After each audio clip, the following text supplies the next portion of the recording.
যদি সে ওয়ার্ল্ড ব্যাংকের দ্বারস্থ হয় আর IMF এর দ্বারস্থ হয়। যদি কেউ ওয়ার্ল্ড ব্যাংক IMF এর দ্বারস্থ হয়, সে সুদমুক্ত থাকতেই পারবে না। শ্রীলঙ্কা দেউলিয়া হয়ে গেল কেন? কেন? One of the most important কারণ হচ্ছে রিবা। আমরা তো বলছি এখানে করাপশন ইত্যাদি, ওই মেগা প্রজেক্ট হাবিজাবি, এগুলো পরে। এর চেয়ে বড় কারণ হচ্ছে রিবা বা সুদ। এটা মানুষের রক্ত এবং শ্রম আর যে অর্থ সম্পদকে চুষে নিয়ে ফেলবে একবার। এ কারণে দেখবেন বিশ্বের একটা অংশ রিবার মধ্য দিয়ে অনেক ধনী হয়েছে, আর বাকি অংশগুলো কিন্তু আস্তে আস্তে পভার্টি এবং ডেস্টিটিউশনের মধ্যে গিয়েছে। রক্ত চুষে খাওয়া, এটা হলো গরিবের রক্ত সাক করা, চুষে খাওয়া। এই কারণেই হয়তোবা নবী সাল্লাল্লাহু আলাইহি ওয়াসাল্লাম যখন মেরাজের রাতে গিয়েছেন আল্লাহ পাকের সাথে সাক্ষাৎ করতে, তখন তাকে অনেক আযাব দেখানো হয়েছে না? এই আযাবগুলোর মধ্যে একটা আযাব তিনি দেখেছেন, কিছু মানুষকে রক্তের নদীতে ফেলে মাথা ফাটিয়ে দেওয়া হচ্ছে। কিসের নদী? রক্তের নদী। মাথা ফাটিয়ে দেওয়া হচ্ছে। মাথা যখন বিক্ষিপ্ত হয়ে যায়, পাথর দূরে চলে যায়, আবার পাথর ফেরেশতা নিয়ে আসতে গিয়ে মাথা আবার জোড়া লেগে যায়। রক্তের নদীতে সাঁতার কাটছে। নবী জিজ্ঞাসা করলেন সাল্লাল্লাহু আলাইহি ওয়াসাল্লাম, এরা কারা? অপরাধ কি ছিল? জিবরাইল আলাইহিস সালাম বলছেন, এরা হচ্ছে আপনার উম্মতের ওইসব ব্যক্তি যারা সুদখোর ছিল। রক্তের নদী কেন? কারণ মানুষের রক্ত চুষে এটা বড়লোক হয়েছে। আসুন, তো আমি একটা পয়েন্ট থেকে কথা বলা শুরু করেছি যে সত্য মিথ্যা ন্যায় অন্যায়ের চূড়ান্ত মানদণ্ড কি হবে? মানুষের জ্ঞান, সায়েন্স এবং যুক্তি, না আল্লাহর ওহী? কোনটা? যদি মানুষের জ্ঞান, বিজ্ঞান এবং যুক্তি আল্লাহর ওহীর অনুকূলে হয়, সেটা অবশ্যই গ্রহণযোগ্য, তাই নয় কি? অবশ্যই গ্রহণযোগ্য। আর যদি মানুষের জ্ঞান, বিজ্ঞান এবং যুক্তি দর্শনগুলো কোরআন সুন্নাহ বা আল্লাহর ওহীর বিপরীতে চলে যায়, তখন কি আপনি সেটা গ্রহণ করবেন? গ্রহণ করবেন? আচ্ছা, মেজরিটি কখন গ্রান্টেড হবে? যখন সেটা কোরআন সুন্নাহর অনুকূলে হবে ইনশাআল্লাহ। প্রতিকূলে গেলে কি নেবেন? এই যে বেশিরভাগ মানুষ যদি বলে সুদ হালাল, নেবেন? মদ হালাল, জিনা হালাল, নেবেন? আচ্ছা, এই কনসেপ্টটাকে ক্লিয়ার করেন। এবার আসেন, মুসা আলাইহিস সালাম কি বলছেন? হ্যাঁ, আমি জ্ঞানী মানুষ। ও আচ্ছা, তৃতীয় সিঁড়িটা একটু শেষ করে নেই। 3 নম্বর সিঁড়িতে নবী সাল্লাল্লাহু আলাইহি ওয়াসাল্লাম তখন তিনি বলছেন আমিন। সাহাবীরা বলছেন কি জন্য ইয়া রাসূলুল্লাহ? তিনি বলছেন জিবরাইল আলাইহিস সালাম এসেছেন আমার কাছে, এসে বলছেন সেই ব্যক্তি ধ্বংস হোক যার সামনে আমার নাম উচ্চারিত হয়েছে মুহাম্মদ সাল্লাল্লাহু আলাইহি ওয়াসাল্লাম, কিন্তু নাম শুনে সে দরুদ পাঠ করে নাই। এই 3 শ্রেণীর মানুষ কি হবে? ধ্বংস। এই জন্য আমি বলেছিলাম যে নবী সাল্লাল্লাহু আলাইহি ওয়াসাল্লামের নাম আসলেই পড়বেন কি সাল্লাল্লাহু আলাইহি ওয়াসাল্লাম। 10টা নেকি হবে, আল্লাহ 10 বার রহম করবেন, 10টা গুনাহ মাফ হবে ইনশাআল্লাহ। আপনি ধ্বংসপ্রাপ্তদের অন্তর্ভুক্ত হবেন না। আল্লাহর নবীর অভিশাপ আপনার উপরে থাকবে না ইনশাআল্লাহ তাআলা। একটা ছোট্ট কথা বলে সামনে যাই, যে নবীর নাম শুনে দরুদ পাঠ না করলেই অভিশপ্ত হতে হচ্ছে, যে নবীর নাম শুনে দরুদ পাঠ না করলেই অভিশপ্ত হতে হচ্ছে, সেই নবীর সুন্নতের খেলাফ জীবন যাপন করলে নিশ্চয়ই পুরস্কৃত হতে হবে। তাহলে কি হবে? সেই নবীর সুন্নাত, আদর্শ, ব্যক্তি, পরিবার, সমাজ, এই জীবনে যদি আমরা প্রতিষ্ঠা না করতে পারি, তাহলে নিশ্চয়ই আমরা পুরস্কৃত হব নাকি? হব? নবীর নাম শুনে দরুদ না পড়লেই সে অভিশপ্ত হচ্ছে। ধ্বংস হোক সে ব্যক্তি, যে ব্যক্তির সামনে নবীর নাম উচ্চারিত হলো, দরুদ পাঠ করলো না, ধ্বংস হোক। মানে নবী বলছেন আমিন, তার মানে নবী সাল্লাল্লাহু আলাইহি ওয়াসাল্লাম বদদুয়া করলেন, তাই নয় কি? নবীজি কি করলেন? এখানে বদদুয়া করলেন, সে ধ্বংস হোক। যেমন নবীজি ওই যে রিবা সাথে সম্পৃক্ত ব্যক্তিরা আল্লাহ এবং তার রাসূলের সাথে যুদ্ধ করে না? কোরআনে আছে, রিবা যদি তুমি না ছাড়ো, এর উপর অটল থাকো, তাহলে সে যেন আল্লাহ এবং তার রাসূলের সাথে যুদ্ধের ঘোষণা করলো। এটা কি অভিশাপ নয় কি? নবীর অভিশাপ নিয়ে চললে সারা জীবনে কি কল্যাণ এবং কামিয়াবি আসবে? নবীর নাম শুনে দরুদ না পড়লেই যদি এই শাস্তি হয়, তাহলে নিঃসন্দেহে সারা জীবন নবীর আদর্শের খেলাফ চললে কখনো শান্তি পাওয়া যাবে না। সিম্পল কথা, কি বুঝতে কঠিন মনে হচ্ছে? আচ্ছা, এবার এখানে চলে আসেন। মুসা আলাইহিস সালাম বলছেন হ্যাঁ আমি জ্ঞানী মানুষ। আল্লাহ পাক ধরলেন না, তুমি সবচেয়ে বেশি জ্ঞানী মানুষ নও। মুসা আলাইহিস সালামের উপরে কি নাযিল হয়েছিল? তাওরাত। আল্লাহ পাক তার সাথে কথা বলেন নাই? বলেছিলেন? তুর পাহাড়ে তিনি আগুন দেখেছিলেন, আল্লাহ পাক কথা বলেছিলেন না? কালিমুল্লাহ বলা হয়। মুসা আলাইহিস সালামকে বিশাল একটা গোত্রের দায়িত্ব দেওয়া হয়েছিল, বনু ইসরাইল। এবং কোরআন খুললে আপনি প্রত্যেকটা জায়গায় দেখবেন মুসা আর ফেরাউন, মুসা আর ফেরাউন, তাই নয় কি? এত বড় একজন জলিল এবং কাদের নবী আল্লাহ পাক তাকে বলছেন, না তুমি সবচেয়ে জ্ঞানী মানুষ নও। তিনি প্রশ্ন করছেন, তাহলে কে সেই জ্ঞানী মানুষ? তিনি অস্থির হয়ে যাচ্ছেন, আল্লাহ আমি তার সাথে দেখা করতে চাই, I want to meet him, আমি তার সাথে দেখা করতে চাই। সে কোথায়? প্রয়োজনে তার সাথে দেখা করতে যদি আমাকে যুগ যুগ ধরে চলতে হয়, রাস্তায় হাঁটতে হয়, তাও হাঁটবো। কথা বুঝতে পারছেন? আল্লাহ পাক বললেন, ঠিক আছে, মাজমাউল বাহরাইন, দুই সাগরের মিলন স্থল বলে একটা কথা আছে। মাজমাউল বাহরাইন, দুই সমুদ্র যেখানে মিলে গেছে, সেখানে তুমি আমার ওই বান্দাকে পাবে। তার নাম হচ্ছে খিদির। কি নাম? খিদির। খিদির মানে হচ্ছে শ্যামল বা সবুজ। একটা বর্ণনা এসেছে, খিদির আলাইহিস সালাম যেখানে বসতেন সেই জায়গাটা সবুজ হয়ে যেত। এখন এই ব্যাখ্যাটা বাহ্যিকভাবে হতে পারে, এটা ইন্টারপ্রিটেশনও করা যেতে পারে। আল্লাহ ভালো জানেন কোনটা ব্যাখ্যা সঠিক। বাহ্যিকভাবেই সব সবুজ হয়ে যেত, নাকি তার জ্ঞানের আলোতে অজ্ঞতা দূর হয়ে সব সবুজ হতো, আল্লাহ ভালো জানেন। ব্যাখ্যার একটা সুযোগ আছে। তো তিনি সেখানে গেলেন, তার সাথে একজন সঙ্গীকে নিয়েছেন, তার নাম হচ্ছে ইউশা বিন নুন, একজন যুবক, তরুণ যুবক। তারা দুজন পথ চলছেন। চলতে চলতে চলতে চলতে তারা একটা জায়গায় গিয়ে পথটা ভুল করলেন। একটা জায়গার কথা বলে দেয়া ছিল, এই জায়গায় গেলে তোমার থলির মধ্যে যে মাছ আছে, মাছ, মৃত একটা মাছ, এটা জীবিত হয়ে সমুদ্রে লাফ দিবে। যখনই লাফ দিবে ওই জায়গায় তুমি তাকে পাবে। কাকে পাবে? খিদির আলাইহিস সালামকে। তো তিনি সেখান থেকে একটু দূরে চলে গিয়েছিলেন। এই যে পথ তিনি ভুল করলেন কিছু দূর, এটা সূরা কাহফের মধ্যে আছে শেষের দিকে। আমি প্রত্যেকটা লাইন বাই লাইন পড়লে এখানে 12টা বাজবে আর কি, আর আমার আরেকটা প্রোগ্রাম আছে, 12টা বাজবে। তো তিনি পথ ভুল করলেন। যেই পথ ভুল করলেন তিনি ক্লান্ত হয়ে গেলেন, ক্লান্ত হয়ে বসে পড়লেন এবং সেই সাথীকে বলছেন, খাবার কিছু আছে, নাস্তা কিছু আছে, নিয়ে আসো। এখান থেকে আমি একটা দলিল দিই আপনাকে ছোট্ট করে। সবার মাথায় সবকিছু আসবে না, আর আমি যে ব্যাখ্যাটা দিচ্ছি এটা সঠিক হলে আল্লাহর পক্ষ থেকে, ভুল হলে আমার পক্ষ থেকে। যদি মনে হয় আপনার কাছে এটা সঠিক, তাহলে আপনি গ্রহণ করবেন। যদি আপনার কাছে মনে হয় যে না ভুল, তখন ছেড়ে দিয়েন, কোনো সমস্যা নেই।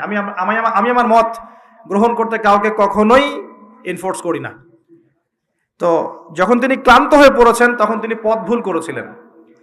আমি ফিল করছি জিনিসটা এভাবে, যে জীবনে চলার পথে আমাদের গন্তব্য যদি ঠিক না থাকে, তাহলে আমরা খুব সহজেই ক্লান্ত হয়ে পড়বো। আমার কথা কি বুঝতে পারছেন? জীবনে চলার পথে আমাদের গন্তব্য যদি ঠিক না হয়, আমরা খুব সহজেই ক্লান্ত হয়ে পড়ব। আমাদের গন্তব্য কি?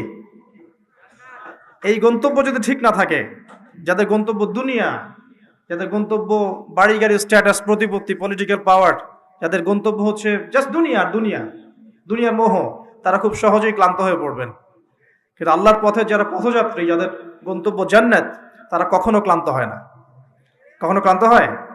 দেখবেন শেষ বয়সে বৃদ্ধ হয়ে গেছে আলেম, বৃদ্ধ হয়ে গেছেন মুহাদ্দিস, মুফাসসির, এখনো দেখবেন যে সিংহের মতো বক্তব্য দিচ্ছে, দেখেন না? তো এই বিষয়টা আমি ফিল করেছি আর কি। সামনে যাই। তো তিনি তাকে পেলেন, যখন রাস্তা ভুল করেছেন, তখন তার স্মরণ হচ্ছে, আরে মাছ তো নাই, মাছ কোথায় গেল? তখন ইউশা বিন নুন বলছেন, মাছ তো আগেই লাফ দিয়ে নদীতে সমুদ্রে চলে গেছে। তখন তিনি বলছেন, ওইটাই তো সেই জায়গা ছিল যেখানে তাকে পাওয়া যাবে, চলো। আবার তিনি ব্যাক করে সঠিক জায়গায় আসলেন। এবার তার গায়ে অনেক শক্তি। সঠিক জায়গায় এসে দেখলেন, হ্যাঁ, একটা পাথরের উপরে, সাখরা বলে, পাথর খণ্ড, এর উপরে খিদির আলাইহিস সালাম বসে আছেন। কে বসে আছেন? খিদির আলাইহিস সালাম। এবং তিনি তাকে সালাম দিলেন, আসসালামু আলাইকুম ওয়া রাহমাতুল্লাহ। তো খিদির আলাইহিস সালাম বলছেন, ওয়ালাইকুম আসসালাম ওয়া রাহমাতুল্লাহ। এই জনমানব শূন্য জায়গায় সালাম কোত্থেকে আসলো? তখন মূসা আলাইহিস সালাম বলছেন যে, আমি মূসা। আমি কে? মূসা। খিদির আলাইহিস সালাম বলছেন, তুমি কি বনু ইসরাঈলের মূসা? তুমি কি বনু ইসরাঈলের মূসা? তার মানে খিদির আলাইহিস সালাম বনু ইসরাঈলের কেউ নন। কথা কি বোঝা যায়? যদি তিনি বনু ইসরাঈলের কেউ হতেন, তাহলে বলতেন না, তুমি কি বনু ইসরাঈলের মূসা? তার মানে তিনি বনু ইসরাঈলের বাইরের কেউ, ওই গোত্রের, ওই সম্প্রদায়ের নন তিনি।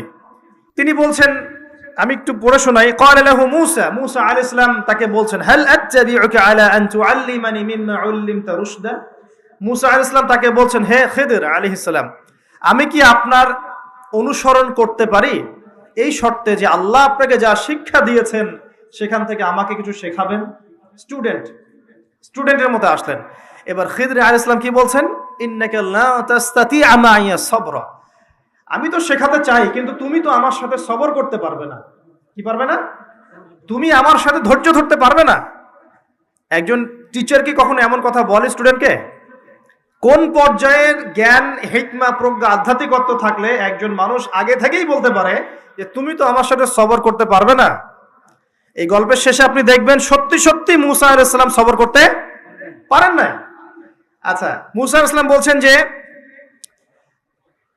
তিনি বলছেন ওয়াকাইফা তাসবিরু মা লাম তুহিত বিহি খুবরা, তুমি কেমন করে সবর করবে যে তোমাকে তো এই বিষয়ে কোনো খবরই দেয়া হবে না। ক্বালা সাতাজিদুনি ইনশাআল্লাহু সাবিরান ওয়া লা আ'সি লাকা আমরা। মুসা আলাইহিস সালাম বলছেন ইনশাআল্লাহ আপনি আমাকে ধৈর্যশীল পাবেন এবং আমি আপনার কাজে কোনো রকমের ভ্যাটও দিব না, বাধা দিব না।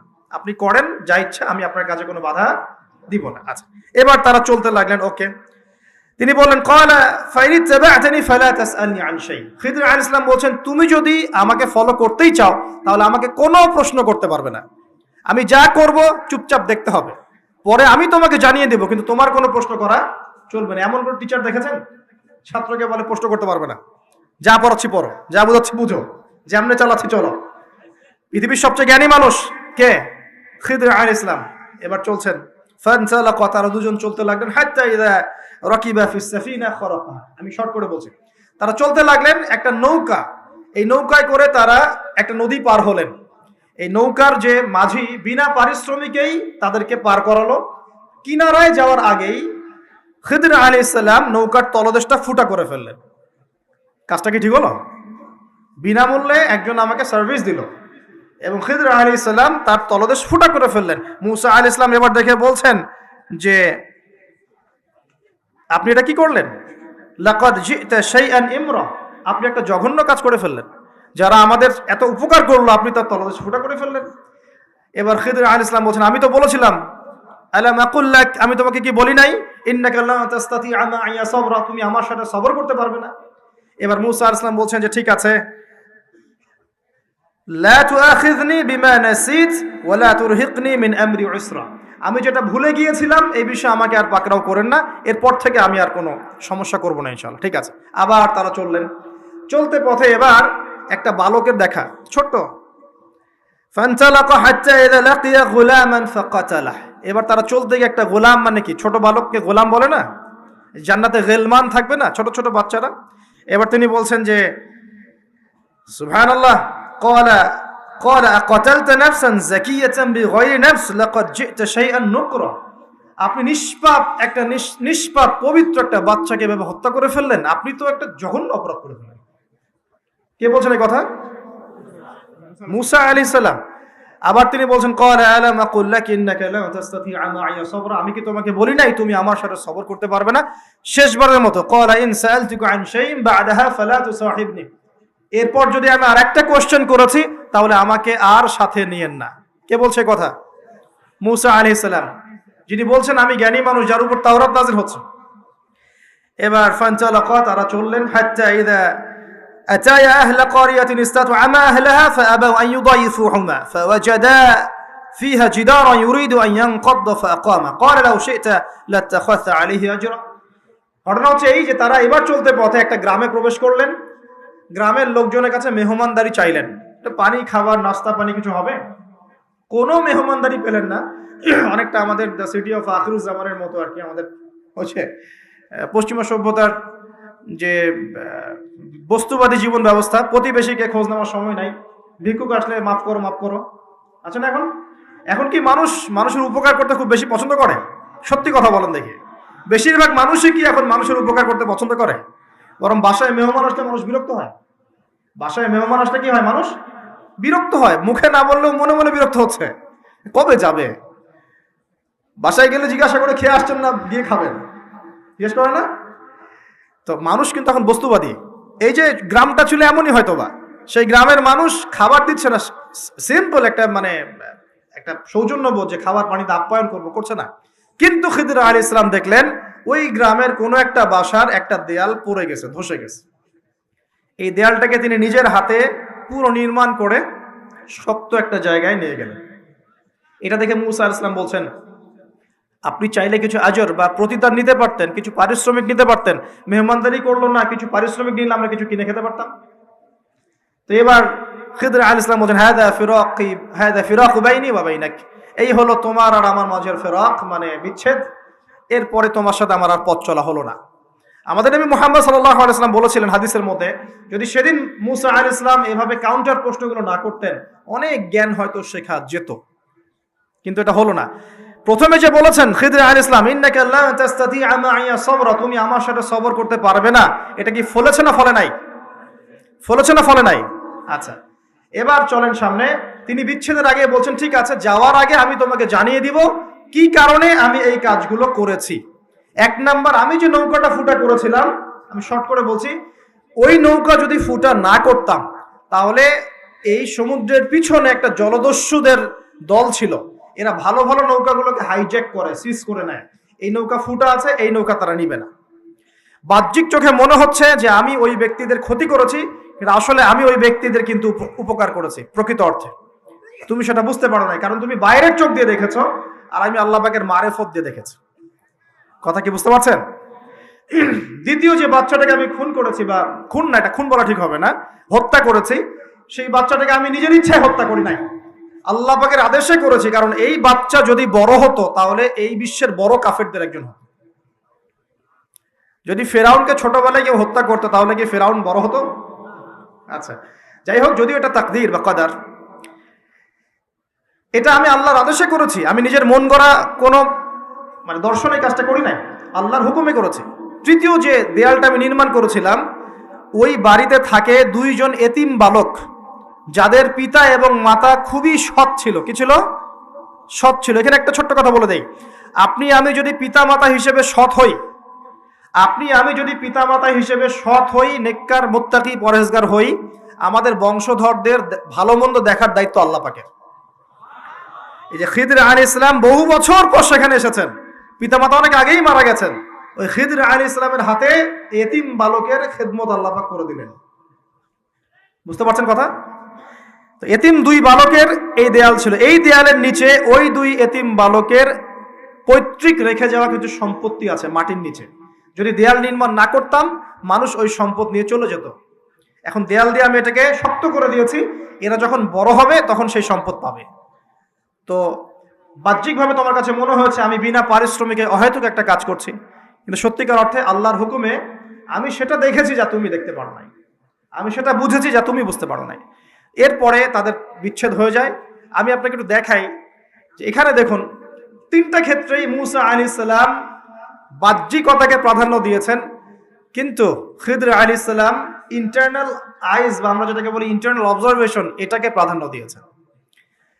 আপনি আর আমি যদি খিদর আলাইহিস সালামের মতো মুত্তাকি, পরহেজগার, জ্ঞানী, নিরহংকারী এবং বিনয়ী হতে পারি, কোরআন এবং সুন্নাহর মানদণ্ড চর্চা করে, ইখলাস ঠিক রেখে, নিয়াত ঠিক রেখে, শুধুমাত্র আল্লাহ পাকের সন্তুষ্টির জন্য আল্লাহর পথে দাওয়াতের কাজ, মেহনতের কাজ, দিনের প্রচার প্রসারের কাজ করতে পারি, ইনশাআল্লাহ তাআলা আপনার যদি হৃদয়টা কলবুন সালিম হয়, কলবের মধ্যে নূর থাকে, আল্লাহর মারিফত থাকে, ইনশাআল্লাহ আপনি এমন কিছু দেখবেন যা সবাই দেখবে না, আপনি এমন কিছু শুনবেন সবাই শুনবে না, আপনি এমন কিছু উপলব্ধি করবেন যা সবাই করতে পারছে না। এখানে তিনটা ক্ষেত্রেই খিদর আলাইহিস সালাম এমন কিছু দেখেছেন, বুঝেছেন যা মুসা আলাইহিস সালাম পারেন নাই। পৃথিবীর সবচেয়ে জ্ঞানী মানুষের এক্সাম্পল আপনাকে দিচ্ছি এখন। এই তিনটা ঘটনা আপনি কি বুঝলেন? বাহ্যিকতা আর রিয়েলিটি, মানে যেটা দেখা যাচ্ছে বাহ্যিক চোখ দিয়ে, আর রিয়েলিটি, বাস্তবতা এক জিনিস না। এক মিনিট একটু দেখেন, এই সূরা সেই সূরা, এই সূরাটাই সেই সূরা, সূরা কাহফ, যে সূরাটা আপনাকে মাসিহুদ দাজ্জাল থেকে বাঁচাবে। কথা ঠিক আছে? এই সূরা সেই সূরা, যে সূরা আপনাকে মাসিহুদ দাজ্জালের ফিতনা থেকে বাঁচাবে। কারণ নবী সাল্লাল্লাহু আলাইহি সাল্লাম বলেছেন, কিয়ামতের আগ পর্যন্ত, আদম আলাইহিস সালাম থেকে শুরু করে কিয়ামত পর্যন্ত দাজ্জালের চেয়ে ভয়ঙ্কর কোনো ফিতনা আসে নাই, আসবেও না। আর যে ব্যক্তি সূরা কাহফের 10 আয়াত মুখস্থ করবে, প্রথম 10 আয়াত বা শেষের 10 আয়াত, দুটাই আছে বর্ণনায়, আপনি 20টাই করেন, তার জীবদ্দশায় যদি দাজ্জাল আত্মপ্রকাশ করে, আল্লাহ পাক তাকে মাসিহুদ দাজ্জালের ফিতনা থেকে বাঁচিয়ে রাখবেন ইনশাআল্লাহ। কোন সূরা আপনাকে বাঁচালো? সূরা কাহফ। এই সূরার মধ্যেই এই ঘটনা, যেখানে এই যে তিনটা প্রশ্নের ঘটনা দেখলেন, মুসা এবং খিদর আলাইহিস সালামের জ্ঞানের এনকাউন্টার দেখলেন। এই তিনটা ক্ষেত্রেই বাহ্যিক চোখে যা দেখা যাচ্ছে রিয়েলিটি, বাস্তবতা সেটা নয়। কথা ঠিক আছে? কথা কি বুঝতে পারছেন? বাহ্যিক চোখ দিয়ে যা দেখা যাচ্ছে রিয়েলিটি, বাস্তবতা সেটা নয়। ঠিক দাজ্জালের যুগটাও এরকমই হবে। দাজ্জালের যুগে বাইরের চোখে যা যা দেখবেন সবই ফেক, রিয়েলিটি বাস্তবতার সাথে এদের কোনো সম্পর্ক নাই। দাজ্জালের যুগে আপনি দেখবেন ইকোনমিক প্রোগ্রেস প্রোগ্রেস প্রোগ্রেস, ভিতরে সুদ দিয়ে মানুষকে ধসিয়ে দেওয়া হবে, হচ্ছে না? এখন দেখবেন হাইলি কনস্ট্রাক্টেড বিল্ডিংস, উঁচু উঁচু বিল্ডিংস এর একদম প্রতিযোগিতা, কি প্রোগ্রেস। কিন্তু এখানে দেখবেন করাপশন, দুর্নীতি, মানুষের আত্মসাৎ, সম্পদ আত্মসাৎ, এবং নগ্ন পদে রাখাল শ্রেণীর মানুষরা উঁচু উঁচু বিল্ডিং নির্মাণ করছে সুদ দিয়ে এবং দুর্নীতির মাধ্যমে। এটাও কিয়ামতের একটা আলামত। এখানে আপনি দেখবেন নারীরা এগিয়ে যাচ্ছে, মাশাআল্লাহ, একদম ছুটছে দুরন্ত বেগে উন্নতি, অগ্রগতি, প্রোগ্রেসের দিকে। বাস্তবিক অর্থ হচ্ছে ওরা ছুটছে জাহান্নামের দিকে। দেখবেন ফেমিনিস্ট রেভলিউশন দিয়ে একদম মেয়েদের অধিকার আদায় করে একদম মুখের ফেনা তুলে ফেলেছে। বাস্তবতা হচ্ছে একটা মেয়ের রাস্তাঘাটে ধর্ষণ হচ্ছে, ইজ্জতের কোনো গ্যারান্টি নাই। রিয়েলিটি, বাস্তবতা এবং বাহ্যিকতা দুটার মধ্যে কোনো মিল থাকবে না দাজ্জালের যুগে। আমি বলছি না দাজ্জাল বের হয়ে গেছে, এটা বলছি না, কিন্তু তার অনুসারীরা, তাকে যারা ফলো করবে, তার অনুসারীরা এখন বিশ্বকে কন্ট্রোল করছে। এবং এই কারণেই এই বর্তমান বিশ্বের বাস্তবতা আর বাহ্যিকতার মধ্যে আদতে কোনো মিল নাই। যা দেখছেন মিথ্যা, যা দেখছেন সব সত্য নয়, বেশিরভাগই মিথ্যা। দেখছেন নারীর অধিকার আন্দোলন, প্রোগ্রেস, আসলে নারীর সম্মানের কোনো এখানে কোনো গ্যারান্টি নাই। নারীকে পণ্য বানিয়ে ফেলা হচ্ছে, পণ্য। তার দেহের প্রদর্শনী দিয়ে কোটি কোটি টাকার ডলারের ব্যবসা করা হচ্ছে। আপনি দেখছেন যে অর্থনীতি খুব এগিয়ে যাচ্ছে, দেখবেন এই যে কাগজের টাকা তো যাবেই, পুরো ওয়ার্ল্ডের ব্যাংকিং সিস্টেমটাই হুমকির মুখে। ইনশাআল্লাহ বলবে, ভবিষ্যৎবাণী করছে গণক বক্তা, তুমি তো খিদির নাও, তুমি সেটা দেখবা কেমন করে? তুমি তো খিদির নাও, তুমি সেটা শুনবা কিভাবে? তোমার সেই শোনা বোঝার এখনো দক্ষতা, মারেফত অর্জিত হয় নাই।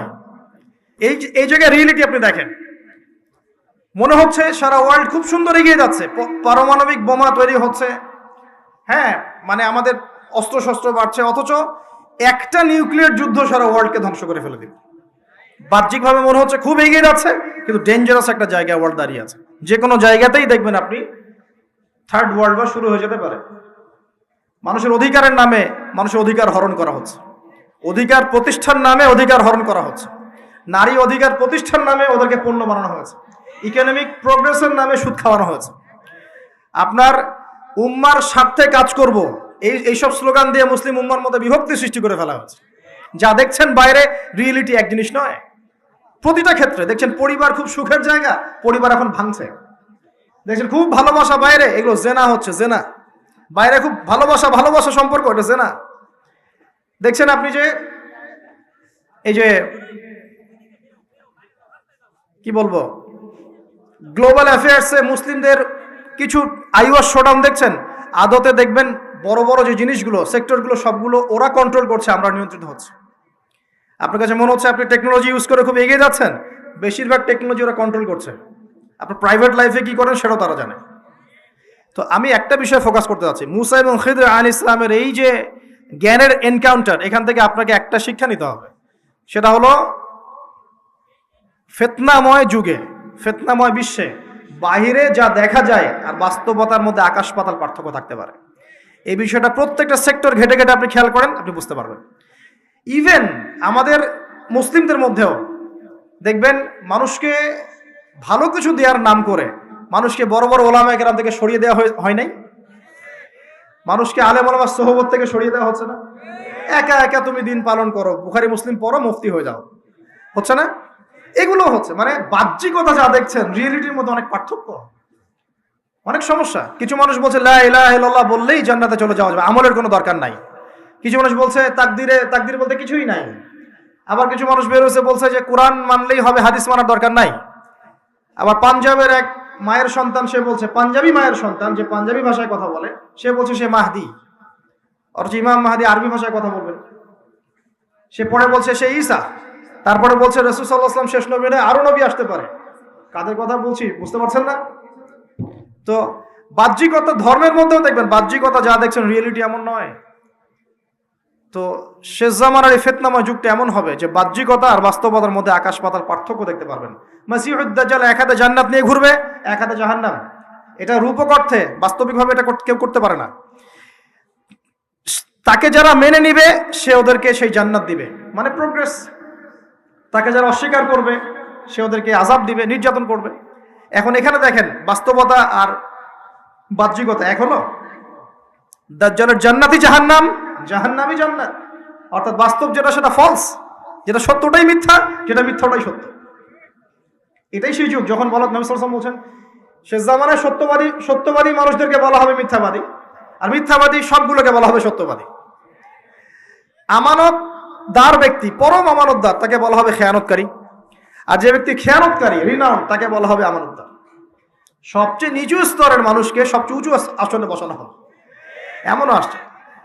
হাদিসগুলো খালি পড়েন, এবং এই যে একটা আপনাকে দর্শন দিয়ে গেলাম, খিদর আলাইহিস সালামের দৃষ্টিভঙ্গিটা অর্জন করেন, দেখবেন আপনি অনেক কিছুই বুঝতে পারছেন যেটা সবাই পারছে না। এটা বোঝার জন্য এখন কি লাগবে, এখান থেকে আমি একটু করণীয় বলে শেষ করে দিই, অনেক লম্বা হয়ে যাবে না হলে। দেখেন, খিদর আলাইহিস সালাম কিন্তু একদিনে একা একা হয়নি।